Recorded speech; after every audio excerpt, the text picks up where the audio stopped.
Heureusement que... Alors, je reprends, Baruch Hashem. Donc, on commence à, j'ai dit, troisième strophe, troisième paragraphe, Seif Gimel, Od Sarir, She Yeda, She Amatsuyaze, Idbarar Shemo, Ine, Mitziuto, Mitziut Muchach, She Ievshar, Daro Klal. Il faut comprendre que vous avez au bout du compte trois types, si je puis dire, d'existants. D'accord? On retrouve ça notamment chez Aristote. À savoir que vous avez au bout du compte quelque chose qui est inexistentiable. C'est-à-dire qu'il ne peut pas exister. D'accord? Ce qu'on dit en hébreu, nimna mitziut. Il ne peut pas exister. La deuxième possibilité, c'est que son existence est possible.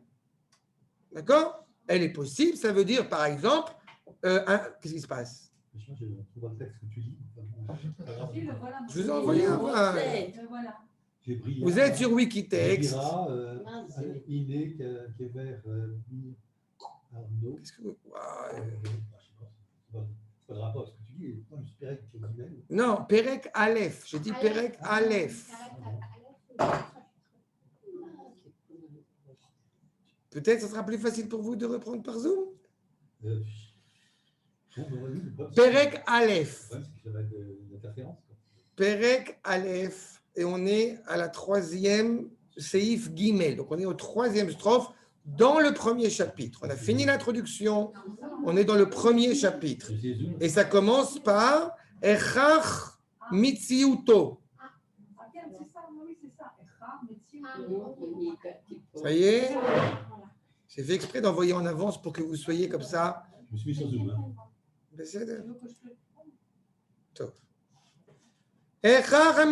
Donc on a expliqué que au bout du compte, la finalité, la réalité d'Akadosh Baruch Hu, eh bien, elle est inévitable.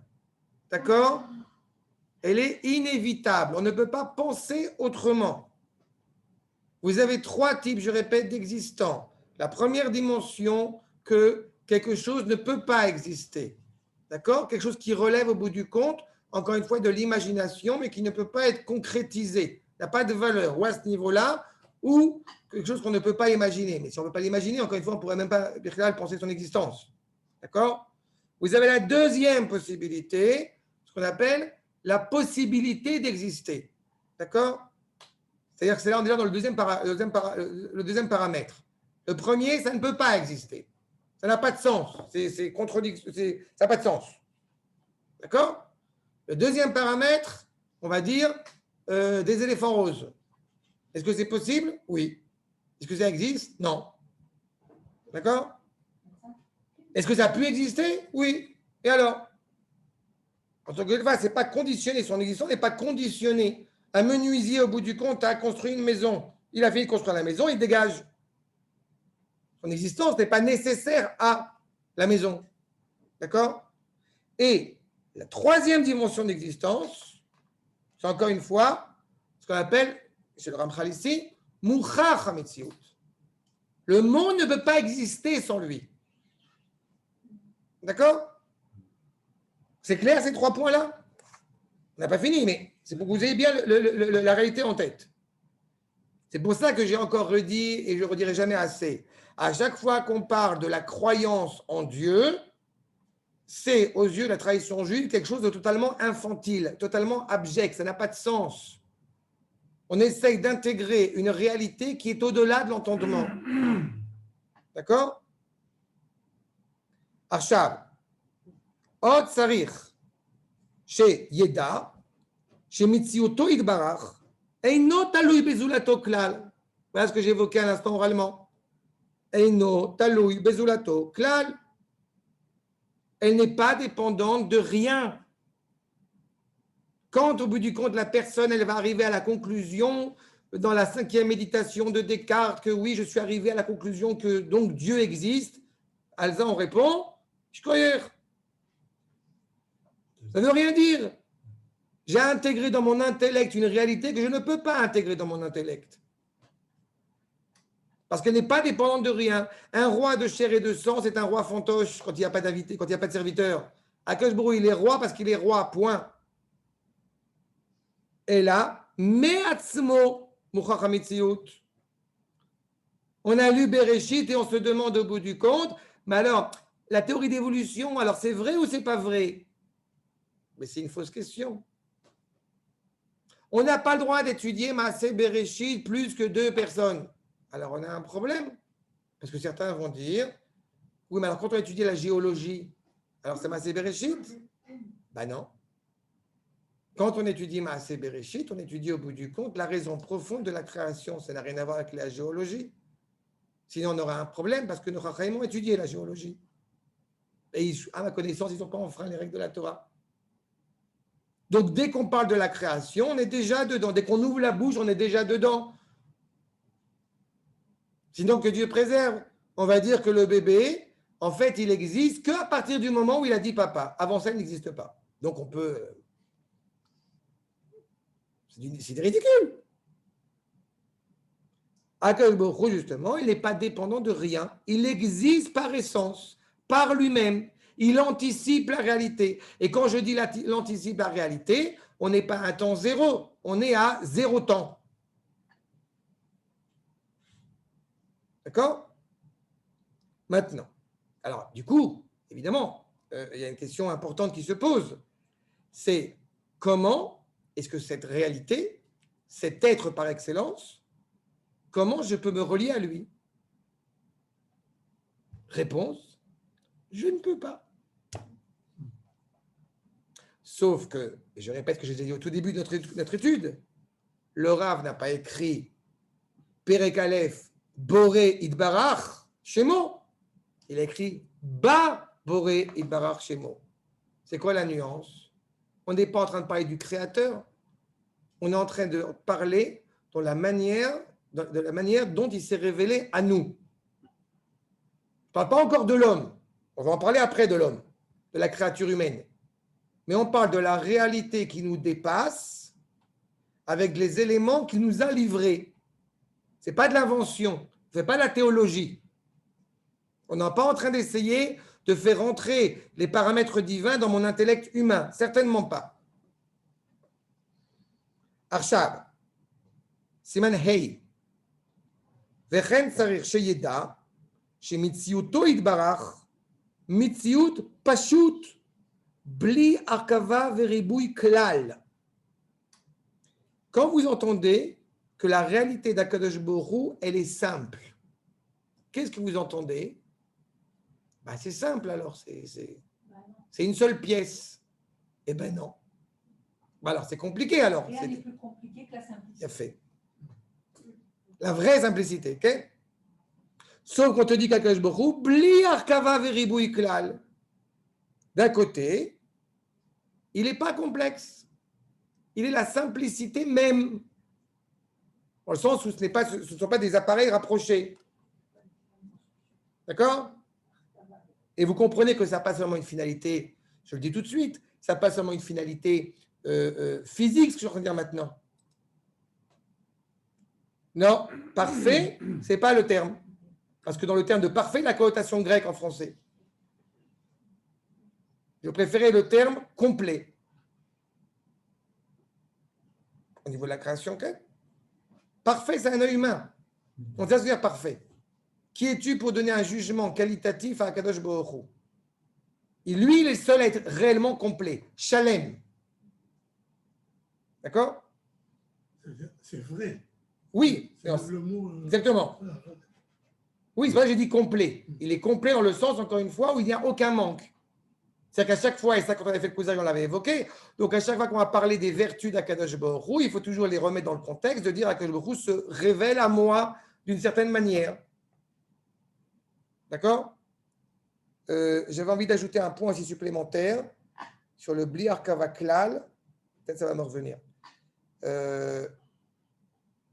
Ah oui, voilà. C'est pas seulement vrai, seulement physiquement, ce que je suis en train de dire maintenant. C'est vrai aussi spirituellement. Ça veut dire que quand il y a un virus, par exemple, alors on va, par exemple, d'accord? Alors on va avoir des gens qui vont vous expliquer, non mais ça c'est le dieu du mal, c'est le diable, d'accord? C'est le, voilà. Parce que Dieu, c'est le Satan. Dieu ne veut pas ça, Dieu est gentil, Dieu est bon. tu es en train, au bout du compte, en parlant comme ça, d'accéder à une idée qui a une dualité. Mais il n'y a pas de dualité chez Akadosh Baruch Hu. Il y a une expression différente de sa volonté, mais ça reste une unique volonté. וכל השלמויות, כולם נמצאים בו בדרך פשוט. Et tout ce qui, au bout du compte, relève de la perfection, eh bien, ne relève que de son adhésion, que de son attache à lui, de la manière la plus simple qui soit. Ça veut dire qu'en tant que créature, justement, tu ne t'imaginerais pas une seule seconde être un être totalement indépendant. Ça n'a pas lieu d'être. On se réclame toujours d'être le fils de, le père de, une relation encore une fois relative. Donc toute la perfection que tu pourrais avoir, c'est comme, sans que je vous avais livré cette anecdote, c'est comme il y avait la rabbinite Zini, rabbinite Rachel, la mère du Rav, qui explique son témoignage de la Shoah. Et alors, à un moment donné, elle parle de quand son fils il a reçu prix Eternion, mathématiques et tout ça. Alors, mon fils, Eliaou. Alors, il y a les enfants qui disent Ima, Arav Eliaou. Quel Ça veut dire, le Rav, il est Rav depuis des années, c'est une autorité, il a le professeur, docteur. C'est mon fils le petit. Je rigole, mais c'est un peu ça. Ça veut dire que même si au bout du compte, tu arrives à toutes les expressions de perfection que tu veux, il n'empêche qu'aux yeux de ta mère, tu restes ta mère. D'accord? Bon, l'équivalent, cette image, c'est un peu ça. Toutes les shlemuyot, au bout du compte qu'on peut avoir, elles se trouvent chez lui. La menorah du Beth Amikdash, avec ses 7 dimensions de sagesse, ces 7 expressions de sagesse, elles sont toutes au bout du compte dans le Kodesh, dans le Echal, pas dans le Kodesh. Elles sont dans le Echal. Elles sont toutes au bout du compte orientées vers la lumière divine. À cela, elles prennent tout leur sens. Donc, tu serais l'homme le plus intelligent de la terre, le plus parfait possible. Tu ne restes au bout du compte qu'une créature qui doit reconnaître que cette intelligence, tu la dois au Créateur. Pérouge. Comme on dit, Miksha, dans le rocher. Ashlemuyot, Kulam Nimsaim Bo Beder Pashut. Pérouche. Iné le commentaire, l'explication du Rav. Pérouche. Iné. Benefesh Imatseu Kochot Rabim, Shonim, Shekol Echad Mehem, Gedero Bifne Atzmo. Se trouve en l'homme, si vous vous rappelez un petit peu des Shmonei Prakim, parce que tout ce que dit le Ramchal ici, il y a plein d'idées qu'on a déjà retrouvées dans le Rambam. Il amène des nuances, mais c'est très important. Dans les 8 chapitres qu'on avait fait ensemble, vous avez plein de forces qui sont animées dans le corps humain, dans l'âme humaine, n'est-ce pas?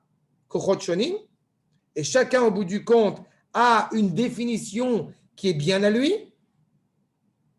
Quand on va parler, encore une fois, allez, votez-nous, on va parler de la révélation d'Akadosh Baruch Hu sous l'angle de la bonté gratuite. Puis après, on va parler d'Akadosh Baruch Hu sous l'angle de la justice. Vous avez beau chercher, les deux expressions sont contradictoires. Si c'est juste, tu l'as mérité, alors ça ne peut pas être une montée gratuite. Et si c'est une montée gratuite, tu ne l'as pas mérité. Donc tu ne peux pas te mettre en... D'accord? Alors il y a fait. C'est pour ça que Einavot et la Shlosha, vous avez 3 patriarches. 3 dimensions au bout du compte qui a priori se contredisent entre elles au niveau de l'intellect humain, mais qui englobent justement la réalité entière, collégiale, totale, d'un point de vue du tout. Tu ne peux pas au bout du compte dire tout et son contraire. Et pourtant, Akadosh Baruch Hu, qui est l'être par excellence, le dit dans un processus. C'est clair, je vois que ce n'est pas clair. Non, ça me trompe. Comment ça peut être rouge et blanc en même temps? Je te réponds, comment ça peut être rouge et blanc en même temps? Je reprends le rouge que j'évoquais la semaine dernière. Rouge et blanc, non, justement, rose, c'est pas rouge, c'est un mélange de rouge et blanc. C'est pas ça que j'ai demandé. Comment ça peut être rouge et blanc en même temps? Réponse, tu peux pas. C'est rouge et blanc. Exactement. C'est rouge ou blanc? Oui, mais si tu dis rouge et blanc, c'est que tu as clairement défini 2 couleurs distinctes. D'accord? Il a fait Eloï Avraham, Eloï Yitzhak, Eloï Yaakov, c'est la même chose. pas la même chose. Mais... Ben non, mais justement, c'est trois composantes d'une même. Oui, mais c'est trois révélations d'une seule et unique chose. Oui, mais c'est trois révélations différentes. Oui, mais ça reste le même. Oui. C'est là où justement je dis bien, il faut faire très attention. Surtout quand on vient de France avec la Trinité. Oui, Mais c'est tout le problème. c'est compliqué. Enfin, ce qui me gêne, ce que je ne comprends pas, c'est que quelque part, dans la mesure où Hachem est complet, il est représentable, comment peut-il être, comment dirais-je, matérialisé par les trois patriarches? Il n'est pas matérialisé, Mais Khadija. non, c'est sa révélation. Il se révèle. Ah oui. Il se révèle, ce n'est pas matérialisé. Limité, donc, à ces trois patriarches. Non. Il est dans une limite. Je ne comprends pas. D'abord, pour l'instant, je parle d'Akadosh Baruch Hu. Je n'ai pas encore parlé de l'homme. On va y arriver à l'homme, c'est la suite. D'accord? Akadosh Baruch Hu a créé ce monde. On va essayer de comprendre pourquoi est-ce qu'il l'a créé. Il y a tout ça qui rentre en ligne de compte. Non, rien ne doit répondre. Mais quand, au bout du compte, je veux quelqu'un qui va, au bout du compte, me permettre d'être relié à Akadosh Baruch Hu, je ne dis pas tel qu'il est parce qu'on ne peut pas, mais tel qu'il justement se révèle à l'homme, eh bien, j'ai un père qui a été habilité, qui est habilité à le faire. Donc, c'est-à-dire que j'ai un gène en moi qui me relie à lui, si je puis dire. D'accord? Mais dans ce cas-là, on aurait pu, je te répète, on aurait pu dire au bout du compte, ok, j'ai compris. Akadosh Baruch Hu, c'est celui qui donne. Donc, j'ai compris, voilà, j'ai compris comment est Akadosh Baruch Hu. Bah oui, mais le problème, c'est que justement, Yitzhak Avinu, qui est le seul réel héritier d'Abraham, il va m'enseigner que Akadosh Baruch Hu n'est pas seulement celui qui donne, mais aussi celui qui prend. D'accord? Et pas distinctement, en même temps. C'est le même. Même s'il se révèle de manière différente, mais il n'empêche qu'il est le même. D'accord? Et Yaakov étant la vérité. Donc, comment est-ce que c'est possible au bout du compte au niveau de la créature? A priori, je t'aurais dit, ce n'est pas possible. Ou alors, éventuellement, individuellement. Abraham, Yitzhak et Yaakov. Sauf que celui qui est, il ne s'est pas révélé seulement à Abraham, Yitzhak et Yaakov. Il s'est révélé au Ham Israël tout entier. C'est pour ça que Kol Israël, on a vu au tout début, la première pisca, Kol Israël, Tsarir Sheyeda Veyamin. Tu es habilité à te rattacher à ce que tu portes en toi. Tu as cette obligation parce que tu es intimement relié à lui. Comment, pourquoi, qu'est-ce qui... Israël et les nations, deuxième chapitre. D'accord? Mais on parle d'Akadosh Baruch Hu, il faut bien comprendre à chaque fois dans son unité la plus totale, la plus absolue. Et tout celui qui, au bout du compte, voudrait essayer de se couper ou d'essayer de prendre du recul sur cet absolu, il ne peut pas. Il ne sait pas de quoi il parle. C'est comme j'ai encore redit à des élèves aujourd'hui dans la cour que j'ai donnée sur Zoom, justement, eh bien, quelqu'un m'a demandé la fameuse question des extraterrestres. Alors, je lui ai dit, écoute, Baruch Hashem, qu'ils viennent, et quand ils viendront, si effectivement ils existent, c'est tant mieux pour eux, j'en m'en fous, on leur dira, eh bien, je suis très contente, enfin en martien, parce que évidemment, je ne maîtrise pas encore le martien, et on leur dira, eh bien, écoutez, je suis très content de vous voir, sachez que c'est grâce à nous que vous existez. D'accord? Mais je le dis sans, alors là, sur le coup, je ne rigole pas. C'est ça toute la dimension. Puisque c'est grâce à Akadosh Baruch Hu qui nous a choisi que vous existez, donc fin de la discussion. C'est ça? C'est pour ça que je dis que tout ce qui existe au bout du compte est intimement relié à lui et qu'on ne peut pas autrement. Derech Machal, voilà, il va prendre une allégorie. Donc, Derech Machal. Azikaron Koach Echad. Voilà, la mémoire, c'est une force. Aratzon, Koach Acher. L'imagination, Dimayon, Koach Acher. Ve'en Echad me'ele nichnas begadro, begeder chavero klal. Quand tu es dans l'imaginaire, tu ne peux pas au bout du compte être sur la volonté. Et quand tu es sur la volonté, tu n'es pas sur la mémoire. On va utiliser la mémoire pour exprimer certaines volontés. On va utiliser l'imaginaire pour aussi se servir pour la... Je ne remets pas ça en cause. Mais la volonté, c'est ta volonté. Si au bout du compte, la volonté, elle reste au niveau de l'imaginaire, il a fait, tu n'as rien construit dans ta vie.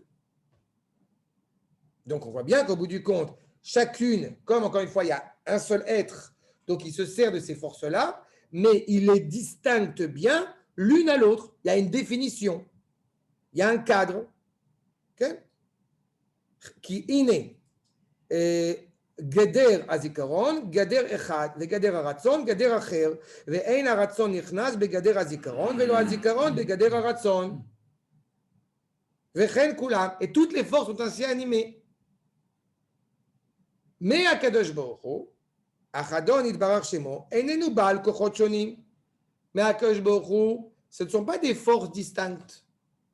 Quand on va parler des attributs d'Akadosh Baruch Hu, des sphirotes, jamais au grand jamais, on va dire au bout du compte, Akadosh Baruch Hu, c'est Netzach, Akadosh Baruch Hu, c'est Tiferet, Akadosh Baruch Hu, c'est merveille, Akadosh Baruch Hu, c'est la royauté. Non, il est tout ça. Et plus que tout ça. En chaque qualité qui lui est attribuée à Akadosh Baruch Hu, se cachent toutes les autres qualités. Même le terme de Sphira, Misparaim, Mispar, tu as déjà coupé, tu as déjà compté. Et donc, reconnaître Akadosh Baruch Hu sous un angle différent que celui-ci est un problème. Encore une fois, je ne vais pas revenir sur les règles du Kuzari, mais quand on va nous dire, oui, mais en fait, les musulmans, malgré tout, ils croient en un Dieu, donc c'est comme nous. Non. Parce que leur rapport à Dieu est un rapport au bout du compte sur une facette de Dieu qui exclut toutes les autres. Donc, c'est Avoda Zara. Ce n'est pas de l'idolâtrie, mais c'est un culte qui nous est étranger. Et pas du point de vue de la créature, mais du point de vue du Créateur. Parce que justement, il est tout. Alors, comment on va faire quand vous allez avoir des Juifs qui vont vous dire « Chacun d'entre nous est une partie de Dieu » On va leur répondre « Nous ne sommes pas juste un bridou. » C'est ça ? Donc, on n'est pas une partie de Dieu. Chelek Hashem Amo. Alors, c'est pour ça. On dit Chelek Hashem Amo. Non. Alors, d'Afka, c'est un mot. Quoi, c'est un mot. Et là, le référent, c'est pas ça. Le référent, c'est Chelek Eloham Ime'al. Je répéterai 15 milliards de fois. Chelek Eloham Ime'al n'a jamais voulu dire qu'on était une partie de Dieu. Chelek Eloham Ime'al, ça veut dire que chacun d'entre nous porte en nous une partie de la révélation de la volonté d'Akadosh Baruch Hu. Et ça n'a rien à voir. De la volonté d'Akadosh Baruch Hu. C'est vrai que ce n'est pas évident à comprendre. Chacun d'entre nous porte en nous une partie de la révélation de la volonté d'Akadosh Baruch Hu. C'est ça que c'est Chelek Eloham Ime'al. C'est la Neshama. Si on dit au bout du compte, comme Chelek Eloham Ime'al, Kol Echad Mitanu ou Chelek Me'Elohim, vous comprenez qu'on est ailleurs. Est-ce que vous n'avez pas encore réagi, et c'est très sympathique, mais est-ce que vous n'avez pas encore réagi quand je vous ai dit qu'au bout du compte, eh bien, ça ne peut pas aller avec l'intellect humain, cette réalité absolue. Il y a une contradiction avec l'intellect humain. Alors, dans ce cas-là, pourquoi vous ne m'avez pas demandé? Mais la chrétienté, au bout du compte, elle est fondée là-dessus. Il y a une contradiction, parce que vous êtes sympathique, alors vous n'avez pas me demander. Il y a une contradiction avec l'intellect humain dans la chrétienté. Alors pourquoi ce serait faux? Si on est au bout du compte dans le domaine de comprendre que la présence d'Akadosh Baruch Hu qui englobe tout, elle est en delà de l'intellect humain, et donc on doit accepter l'idée que notre relation à Akadosh Baruch Hu ne peut pas être cernée pleinement par l'intellect humain, dans ce cas-là, pourquoi est-ce que quand on peut avoir un débat avec un chrétien, comme il est bien connu, alors on va être confronté à cette problématique-là de dire « mais la foi, ce n'est pas intellectuel ». Réponse, le seul réel problème avec la chrétienté, qui est la base de tout, c'est ce qu'on appelle en hébreu le tishtouche. Il ne faut jamais l'oublier, quitte à me répéter. C'est le tishtouche. Qu'est-ce que ça veut dire le tishtouche? Ça veut dire qu'il y a un moment où le créateur et la créature se mélangent. Ça veut dire que le créateur devient créature et la créature devient créateur. Et ça, c'est la base de tout notre problème avec la chrétienté. Ce n'est pas un problème d'intellectualisme. C'est un problème, au bout du compte, on oublie un détail, petit détail, c'est que le créateur et la créature, ce sont clairement deux réalités distinctes qui jamais ne peuvent s'interchanger. C'est clair? Et c'est fondamental. C'est pas clair. C'est dans la chrétienté que... Oui, d'accord, mais... Dans la chrétienté, Jésus, c'est le Fils de Dieu. Oui, j'ai compris. C'est-à-dire, tu expliques ça à ma fille de 7 ans que Marie, elle a eu un enfant. La première action qu'ils ont eue quand ils étaient au GAD, j'ai fait un cours raccourci sur la chrétienté à mes enfants. Première action qu'ils ont eue, ah, il n'a pas de papa. Voilà, c'est logique. Un gosse de 7 ans comprend ce que 2 milliards de gens ne comprennent pas. C'est-à-dire, Quand Sarah elle tombe enceinte à ce moment-là, il n'y a pas écrit Sarah elle tombe enceinte, tac. Ouais. Il y a écrit Sarah est devenue une jeune femme, physiquement, physiologiquement parlant. Mais le père de Yitzhak, c'est Abraham, on le sait, il ressemble 2 gouttes d'eau. Mais tu sais le Midrash? Non, je rigole pas. Le Midrash dit clairement. Quand la vieillesse, Rabotai, je rigole pas quand je dis comme ça un peu avec un langage moderne. Le Midrash nous dit clairement qu'est tombée la vieillesse sur Abraham pour le distinguer de Yitzhak. Quand Yitzhak est né, pour qu'il n'y ait pas de mauvaise langue de la part des gens, Yitzhak ressemblait, ils étaient frères jumeaux. Justement pour ça. Et Jacob, il a porté la maladie. Non, il n'a pas apporté la maladie. Hana, je t'en prie. Moi, je sais pas comment dire. Mais non, ne dis pas. Ne dis pas des choses que tu ne comprends pas en français, après ça crée des problèmes. Allah. Adon Yitbarach Shemo, inenu Baal Kochot Shonim. Akadosh Baruch Hu n'est pas, encore une fois, avec des forces distinctes l'une de l'autre. Il englobe tout. Afalpi, chez Behemet, même s'il est vrai, que Yeshbo Inyanim, chez Banu, Em Shonim. Quand tu entends justice et bonté, comme a dit l'auteur, sont des composantes. À notre niveau, nous, humains, tu entends justice et bonté, tu vois 2 réalités qui, a priori, s'opposent, parce que dans notre réalité, ce sont 2 composantes et elles s'opposent. Mais quand on parle d'Akadosh Baruch Hu, ce ne sont pas 2 réalités qui s'opposent. C'est une seule et même réalité qu'on ne peut pas saisir. Oui, on ne peut pas saisir. Karei, ou Rotse, Veu Chacham, Veu Yachol, Veu Shalem, Bechol Shlemut. Pour la remarque de Yosef tout à l'heure, tu vois pourquoi j'ai dit pas parfait, mais Shalem. Et quand je dis complet, là encore, il y a un risque. Parce que quand je dis complet, peut-être ça veut dire qu'il est composé de plusieurs éléments pour être complet. Et ce n'est pas ce que je dis. Il est complet par essence.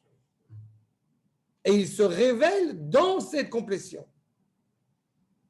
Et comme l'homme n'est pas apte à percevoir cette complétion, donc il la révèle au fur et à mesure, à plusieurs échelons.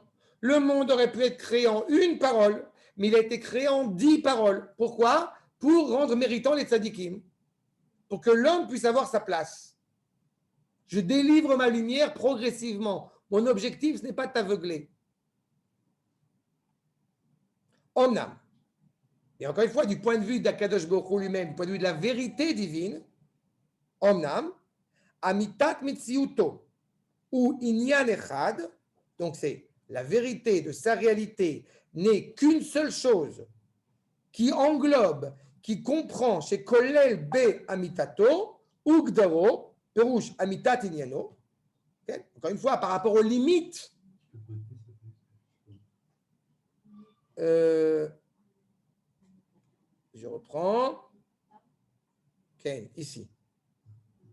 Omnam, Amitat Mitziuto, ou Inyan Echad, Shekolel Be Amitato Vegdaro. La réalité d'Akadosh Baruch Hu, qui est une seule chose, qui englobe énormément de choses dedans, avec toutes les limites, encore une fois, que cela implique. Et encore une fois, le Ramchal se reprend, parce qu'il a utilisé le terme de Geder, de limite, c'est encore une fois à l'échelle humaine. D'accord? On est obligé de mettre le doigt sur quelque chose, de nommer, de cadrer quelque chose. Mais tout cela, encore une fois, Perouche, Amitat Inyano, qui en shayach Geder bo Yitbarach. Ce qui limite à Kadosh Baruch Hu, c'est justement sa non-limite. Quand tu dis Akadosh Baruch Hu est illimité, c'est-à-dire, dans ta tête, tu as fait quoi? Tu as limité Akadosh Baruch Hu. Tu as essayé de limiter, de le cadrer. Tu as imaginé de le cadrer. Bon, on va parler scientifique pendant 2 secondes. On va parler scientifique pendant 2 secondes, d'accord? Pour faire plaisir à Dov, et je suis une brêle en sciences, donc c'est pas hasard. Vous connaissez le signe, le 8, infini, plus infini, moins infini, d'accord? On l'utilise comme une norme. Oui. Sur quelle base? Sur quelle base? Merci. C'est quoi un axiome? comment dirais-je, un principe convenu en mathématiques. Donc, tu as limité une réalité. C'est un accord. C'est une mathématique, là, c'est pas. Ah, parce que j'ai oublié. Ah, excuse-moi, j'avais oublié que Akadosh Baruch Hu, ça ne concernait pas les mathématiques. J'ai oublié. Pendant une seconde, j'ai oublié qu'il y avait des domaines qui ne concernaient pas Akadosh Baruch Hu. Il n'est pas matheux. Ah, il est. C'est bon, tu comprends que. Oui, non, mais attends, Les gens. Bien fait. les grands- Yosef qui nous dit on est des hommes et on a du mal à imaginer l'infini. C'est Hamoud. C'est pas qu'on a du mal, c'est qu'on ne peut pas. on ne peut pas. On sait qu'il existe. Tu sais selon quels paramètres? Tu regardes le ciel, tu Oh, ça s'appelle du panthéisme. C'est sympathique, mais c'est pas de chez nous. On ne peut pas. La seule chose qui te garantit, encore une fois, la confiance, la connaissance de cet infini, c'est parce que l'infini te l'a dit. En plus, c'est un peu mieux que ça. Il ne te pas Pas shoot. Ouais. Je comprends. Mais c'est toute la problématique. C'est pour ça qu'encore une fois, Mais comment on s'exprime? mais on n'a pas le choix d'exprimer, sinon on ne dit rien, sinon on va se taire. Mais c'est pour ça que le Ramchal vient de te dire à l'instant que la vérité de son intérêt, il est clair qu'on dit des mots pour essayer de rentrer dans un cas tout en sachant il n'y a pas de limite à Akadosh Baruch Hu. Donc ne te rentre pas dans la tête en te disant encore une fois oui, c'est l'infini, c'est illimité, Dieu tout-puissant. Encore une fois, comme a dit quelqu'un il n'y a pas encore cette semaine, non mais Dieu il ressent quand même. On ressent. Non, mais on dit bien. Erad ou Shmo Erad. Non, c'est le seul, unique. C'est l'infini. Tu peux nous définir? Non. Tu peux le décrire. Il a fait. Tu peux le décrire dans ta tête? Tu ne peux pas. Non, mais j'ai Donc tu mets un mot. J'ai l'expression, voilà. Vous savez, on peut trouver plein de mots. Des choses. Tu mets, encore une fois, le doigt sur un mot que quand tu entends Echad, ça veut dire qu'il est un. Oui, mais il est un, mais il englobe. Oui, mais il est un, mais il est unique. Oui, mais il comprend tout. Donc c'est compliqué de dire un. D'accord? Moi, je trouve. Je peux lancer Quelqu'un qui a une une- observation. Ce qui est dommage, c'est que avant de commencer à étudier ce texte, il aurait fallu faire un cours de méthodologie. C'est-à-dire partir à la base, se dire que de toute façon, on ne sait pas qui est Hachem et on ne peut pas l'appréhender et être très humble par rapport à un texte comme ça et se dire on va peut-être avoir des récissimes des Chachamim.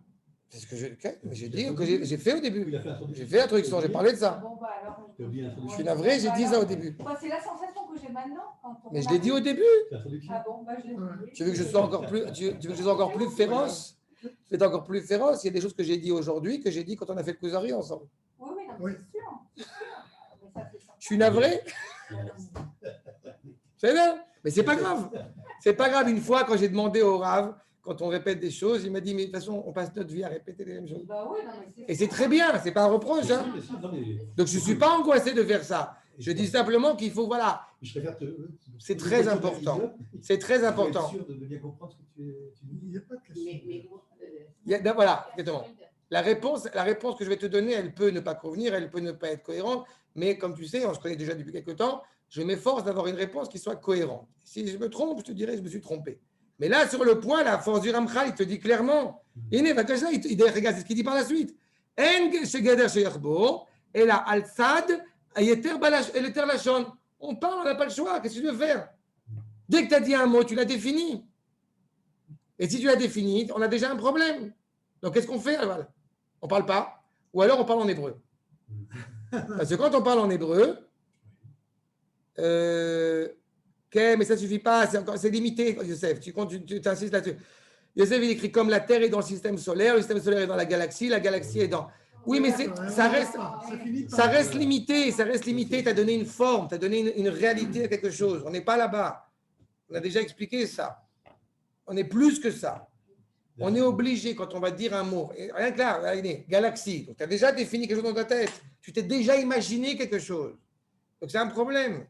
Donc quand on a un mot qu'on va définir, et comme j'ai pas dit ça innocemment, que la solution c'est de parler en hébreu. Pourquoi? Parce que l'hébreu, c'est la langue d'expression de sainteté. Il y a tout dans l'hébreu.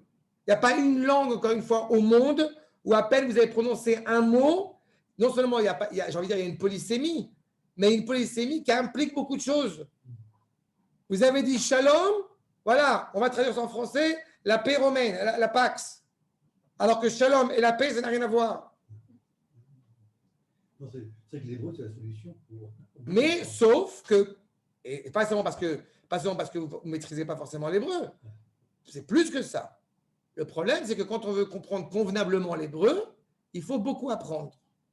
Et quand on veut comprendre convenablement l'hébreu, alors parfois on est obligé de passer par une langue qui s'y rapproche, ce qui a été le cas dans le passé en particulier, en l'occurrence l'araméen, parce qu'elle se rapproche de l'hébreu pour essayer de définir quelque chose, de comprendre quelque chose. Tu avais passé par une étrangeté.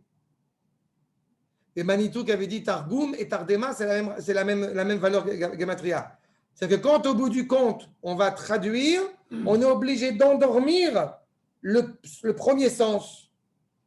De la même manière, encore une fois, j'espère en tout cas, mais je me rends compte aujourd'hui, de la même manière qu'il y a 25 ans, quand j'ai commencé à étudier sérieusement, j'aurais été incapable de vous dire ce que je vous dis maintenant. J'espère que dans 25 ans, je vais construire un golem. Non, c'est pas vrai. D'accord ? Automatiquement, il y a une précision.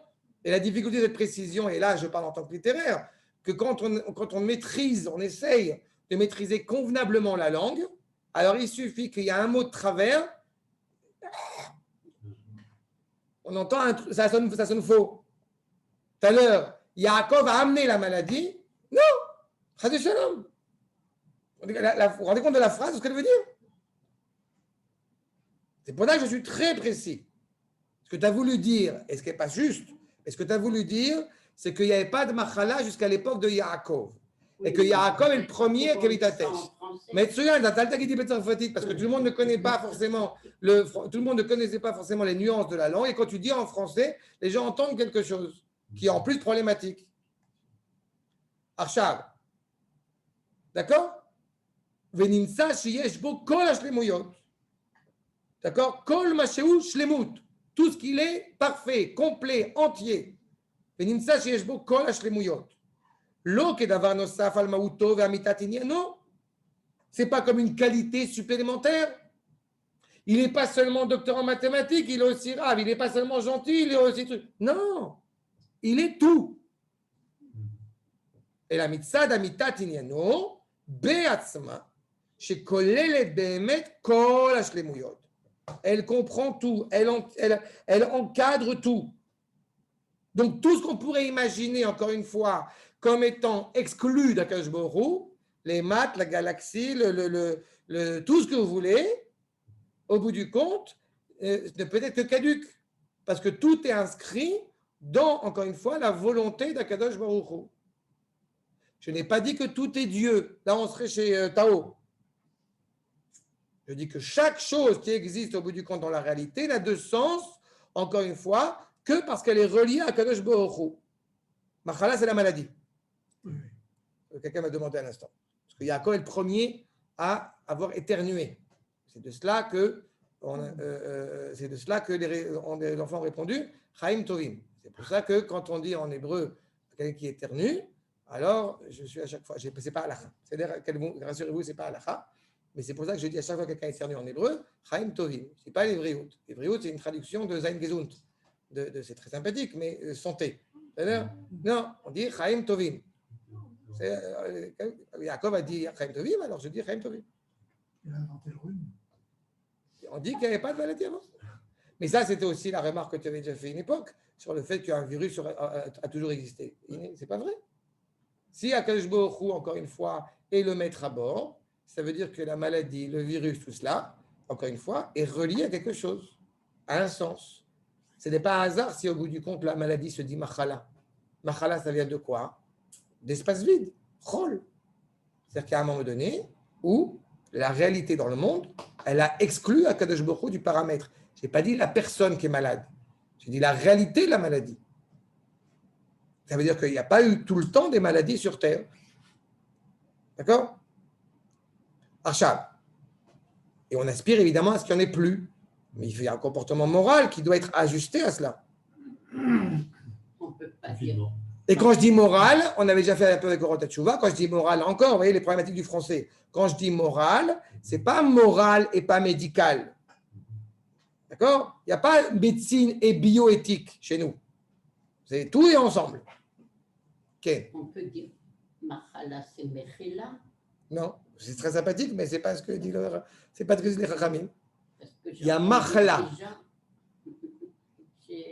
C'est peut-être la résultante. Mais ce terme-là, ça dépend. Je ne conseille pas aux gens de dire à quelqu'un qui est malade, il a atteint d'une maladie super grave, ça va te réparer. C'est bien, c'est pour Mechila. Je suis pas très féru de ce genre de choses. Je ne pense pas. Ici, je ne pense pas. Mais par contre, effectivement, il y a Machla, la fille de Ishmaël, qui va permettre à Esav d'expier ses fautes. Mais ça, c'est encore un autre problème. Achav, en tous les cas, le fait est. Donc, Ela Mitzad Amitatiniano, d'accord, on a dit, ok, Veine, Behemet, vous avez Behemet, Aderech Azeh, Rachok Meod Ine, Vakasha, Rachok Meod Miasagatenu Vetziurenu. Tout ce qu'on vient de décrire maintenant, n'essayez pas de comprendre. Ça veut dire que tu peux comprendre comment il va se révéler, tu peux essayer de comprendre ce qu'il va te livrer, et plus tu vas étudier, plus tu vas voir que, encore une fois, la marge est grande. Mais c'est pas irrationnel, c'est arrationnel. On ne peut pas le décrire, on ne peut pas l'atteindre. Lo asagatenu velo tsiurenu. Vekimat, il a dit, il n'a pas dit en. Kimat. She'en lanu derech levaro. Ou bemilot les farsho. On ne peut presque pas l'éclaircir et on ne peut pas le décrire par des mots. Pourquoi il a dit kimat? Pourquoi il n'a pas dit la négative la plus totale? Je vous rappelle, il y a la prophétie. La prophétie, elle est évoquée, elle est mise en allusion à ce moment-là.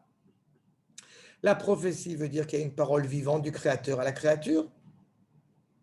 Alors vous allez peut-être vous dire, oui, mais bon, ça veut dire que dès qu'aujourd'hui quelqu'un a une lubie, on en a toutes les semaines sur YouTube des je suis le Mashiach. D'accord eh bien, je suis ton père, Luc. Bref, dès qu'on entend ce genre de propos, ils sont pour l'hôpital psychiatrique en général, ces gens-là. C'est là, il a fait. Là, la va nous dire, il y a des lois sur celui qui va se prétendre être prophète. On vérifie, on scrute. Oui, mais j'ai transformé des poissons en pain. Réponse du Talmid Chacham. Et alors? Oui, mais j'ai marché sur l'eau. Et alors? Aux yeux de la Torah, c'est rien. C'est rien du tout. C'est du bluff, c'est du vent. Ah, tu connais la Torah. Ah, tu suis la Torah de Moshe. Ah, tu es fidèle aux enseignements qu'on a reçus à Sinaï. Maintenant, je suis prêt à t'écouter. C'est là. Encore une fois, l'autre abruti de Tars qui a dit « Je ne suis pas venu changer la loi, je suis venu l'accomplir. » Quel idiot, c'est pas possible. Quels idiots. Et ils se prétendent être Israël, mais ils n'ont rien compris, ils ne comprendront jamais rien. Il n'y a que le peuple juif qui peut comprendre cela. Si je ne suis pas prophète, peut-être je suis fils de prophète. Mais en tous les cas, je suis conscient que la prophétie a existé et qu'elle reviendra. C'est pour ça qu'il y a le kimat ici. Donc la seule manière de l'atteindre aujourd'hui, c'est par un travail colossal de la part de mon intellect et de mes sens hébraïques.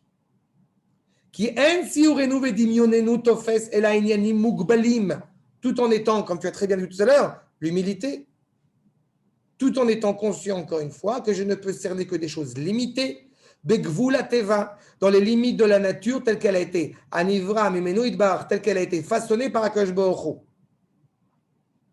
Tout ça, encore une fois, donc, dépend réellement d'une intuition. Je vais vous dire ça clairement, encore une fois, pour que ce soit bien clair. Plus vous avancez, plus nous avançons, chacun avec son bagage, chacun avec son parcours, et vous rendez bien compte que plus on étudie la Torah ensemble, ou plus il y a des choses, à mon grand bonheur, qui vous paraissent évidentes. Non, il y a beaucoup de choses qui ne te paraissent pas évidentes, mais c'est très bien. D'accord? Mais il y a beaucoup... Toi-même, tu me l'as dit d'ailleurs. Ça veut dire quoi? Ça veut dire que de plus en plus, il y a une intuition hébraïque qui est en train de se produire. Ce qui n'a pas forcément été le cas dans le passé. C'est plus intellect, c'est intuition. Exactement. Ça ne veut pas dire que je remets en cause l'intellect, mais ça veut dire que tu as cette intuition qui dit « Ah, mais ça sonne juste. » Exactement ça. Non, c'est que j'admets que effectivement, cette réalité qui n'est pas traduisible. Mais c'est tout le problème. Mais tout n'est pas traduisible, tout n'est pas, encore une fois, définissable. Tu veux définir l'amour? Bakacha. Tu veux définir la liberté? Bakacha.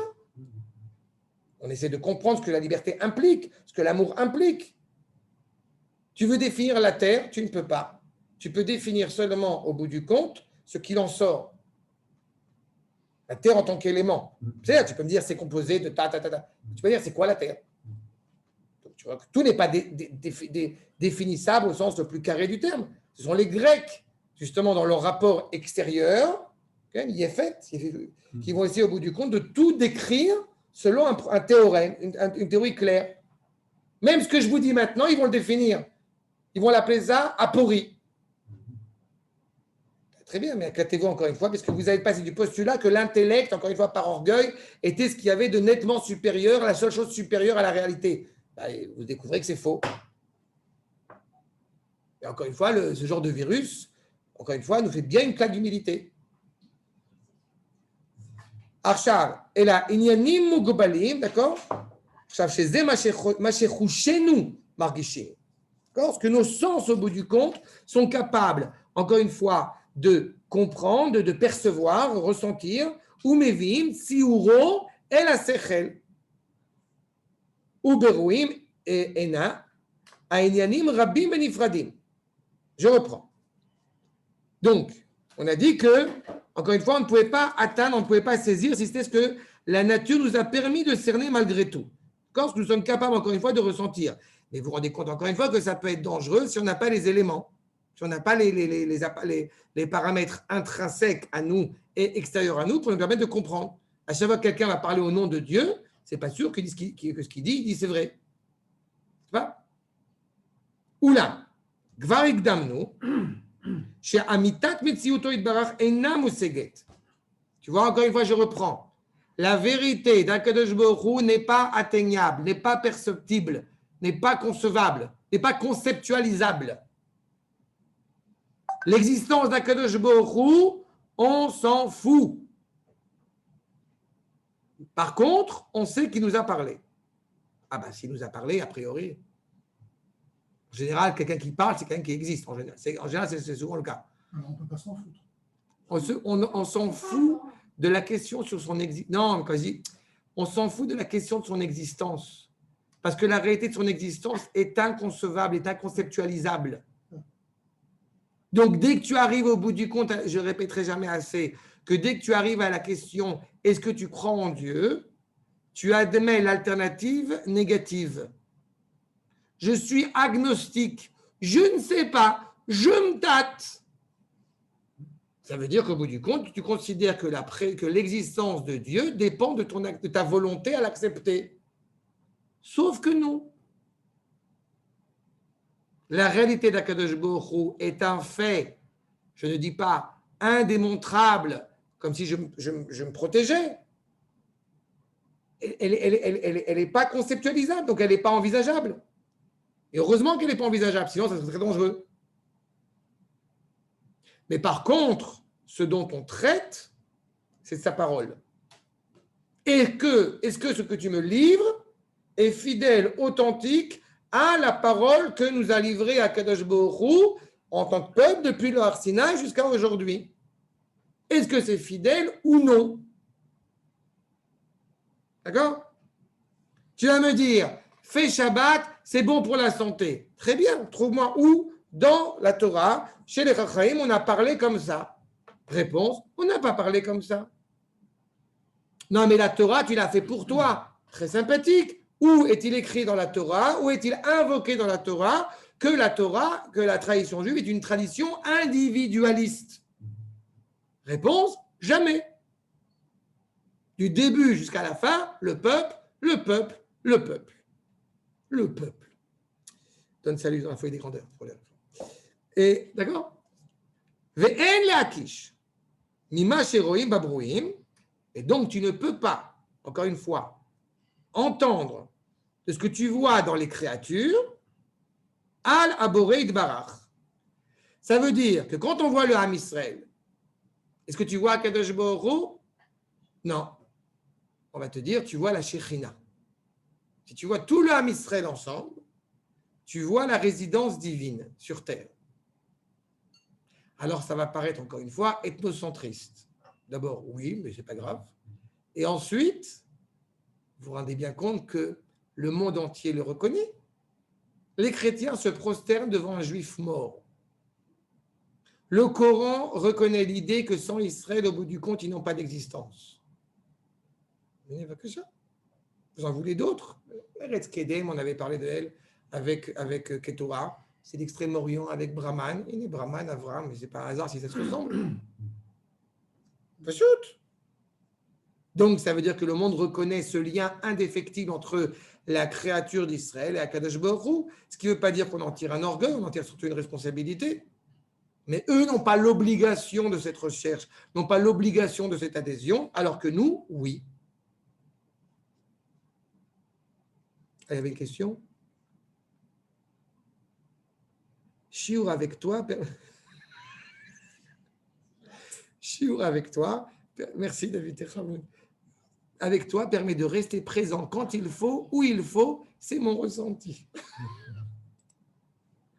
C'est ça? Non, mais genre qu'il est très content d'être au cours.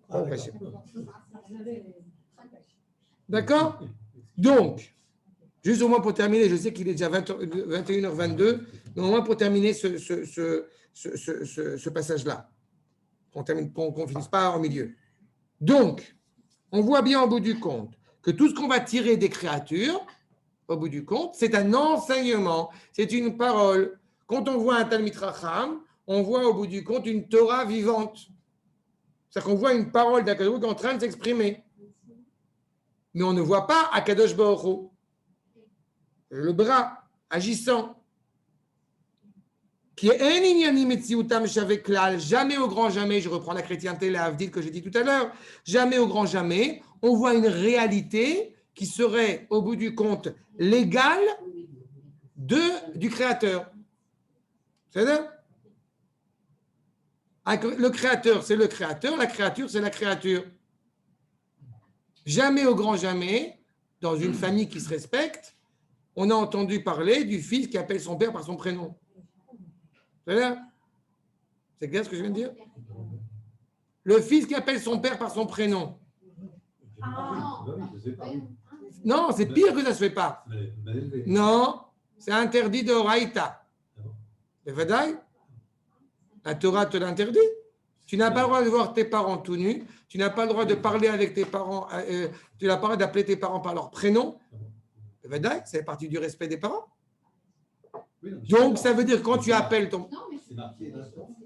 Je ne sais pas ce que c'est marqué dans la Torah. Je sais ce que ça veut dire, c'est marqué dans la Halacha. Je sais que, effectivement, l'unité des parents, c'est cité dans la Torah. Non. Oui, il y a Hervad, on parle Kedoshim. C'est-à-dire.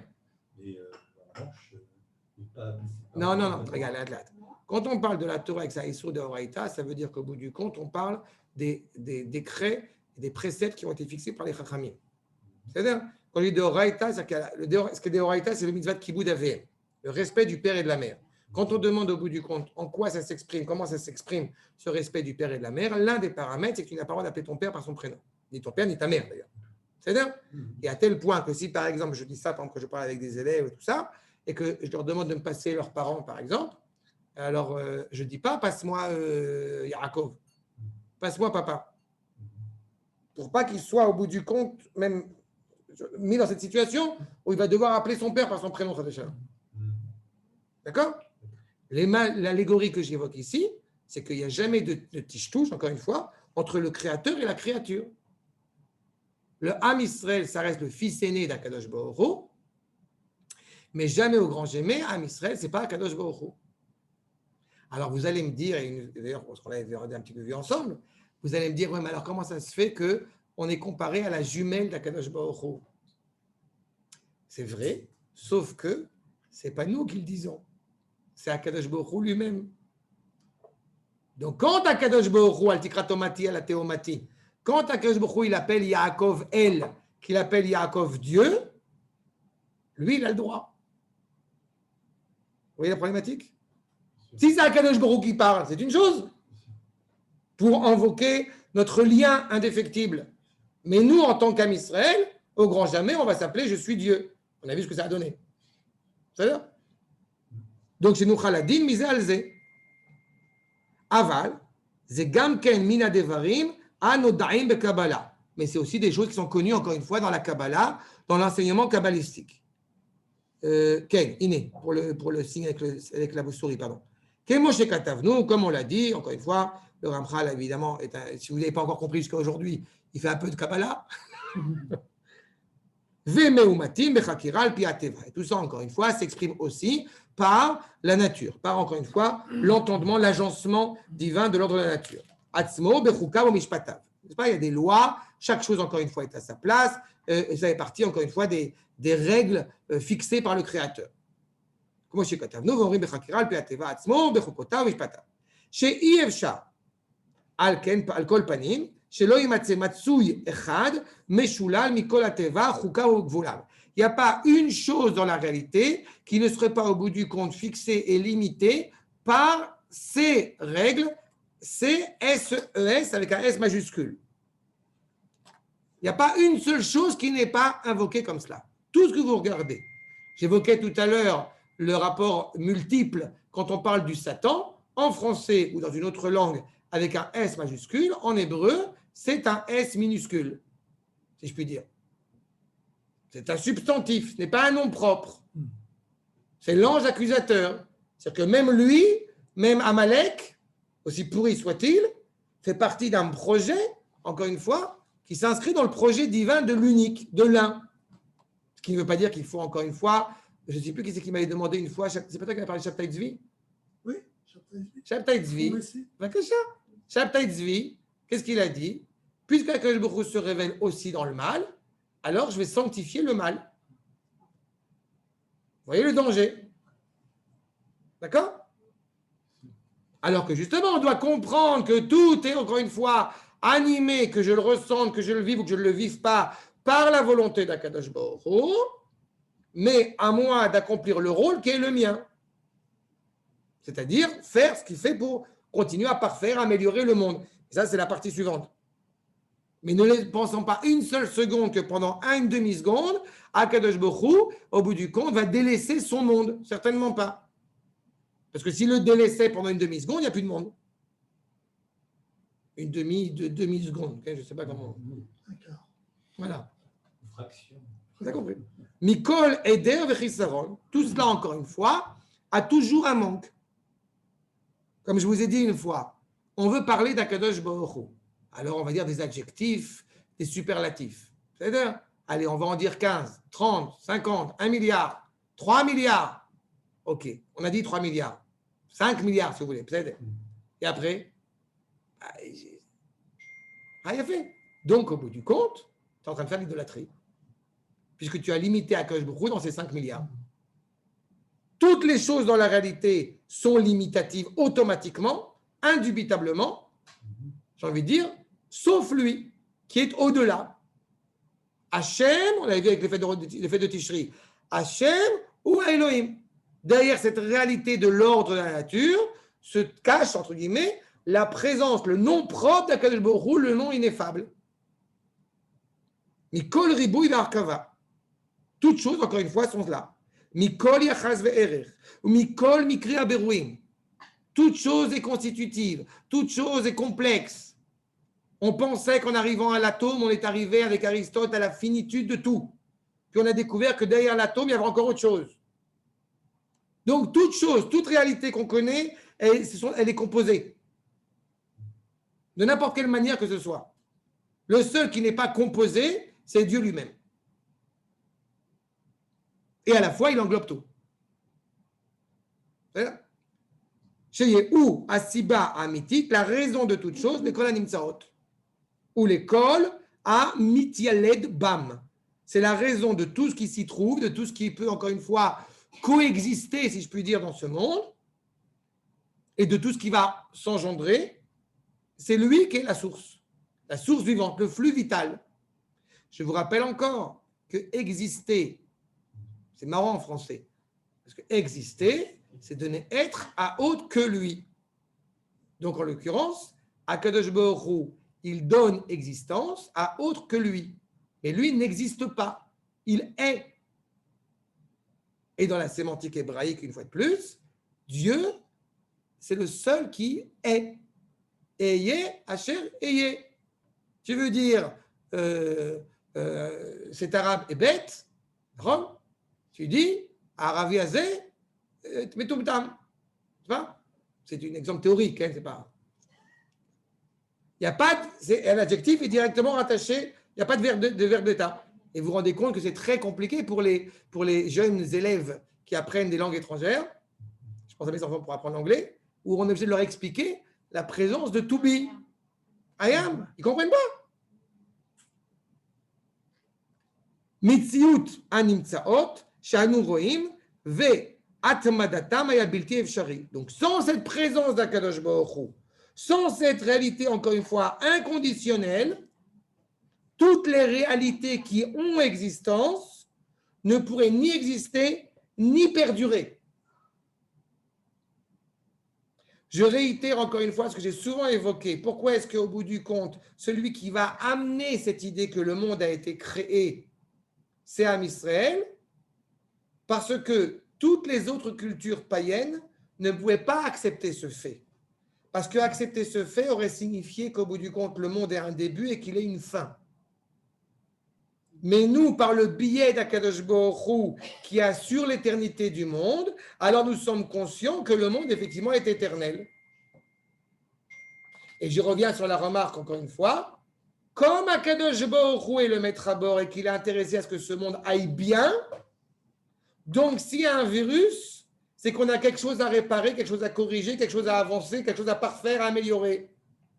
Jusqu'au moment où il n'y aura plus besoin d'avoir un virus, puisqu'encore une fois, on y voit aussi les nuisances. Mais ça veut dire qu'on ne pourrait pas cautionner une seule seconde que ce virus, à un degré quelconque, je ne rentre pas dans les détails maintenant, mais serait à l'encontre de la volonté d'Akadosh Baruch Hu. Puisque cette volonté, encore une fois, est l'origine de tout et c'est ce qui donne force à tout. Après, qu'est-ce que cela signifie? Comment expliquer le mal? Comment expliquer la souffrance? C'est le 3e chapitre dans Derech Hashem. Et vous comprenez qu'on est en train, voilà, je défriche comme d'habitude. Je m'arrête là, et Derech Hashem, on poursuivra ce premier chapitre la prochaine fois. Des questions? Oui, moi je comprends pourquoi c'est si difficile d'expliquer à quelqu'un qui est loin du judaïsme les notions de Dieu et Mouna et tout ça. C'est pour ça que j'ai déjà expliqué, il me semble, la dernière fois, qu'on ne parle pas d'Akadosh Baruch Hu. On parle de Avraham, Yitzhak et Yaakov. Je me refuse à parler de Dieu à quelqu'un qui n'a pas les éléments pour le saisir. Oui, exactement. Il ne faut pas essayer de comprendre. Ok. D'accord? D'accord. Rabotai, des questions? Il est. Ça fait 10 fois que je veux l'écrire, tu as fini par le dire. Je suis très content. Donc, Rachel. Il avait 10 fois qu'il pense à ça, il est content que j'ai dit ce que j'ai dit. Voilà. Toiv. Alors, je vous dis, pour les Hazen et pour l'Iora, pour le Dvar Torah, demain, l'Ien Bezrat Hashem, je vais peut-être refaire la même chose, comme ça, je permettrai au Hazen et à l'Iora de pouvoir aussi recevoir cet enseignement dans le cours que je ferai, semble-t-il, chez Sylviane. Sur la paracha, tu parles? Donc, je l'enregistrerai, je vous enverrai l'enregistrement l'Iora et les Hazen. Merci. Okay, merci. Merci beaucoup. Avec plaisir. Shabbat shalom. Shabbat shalom. Je ne peux pas parler.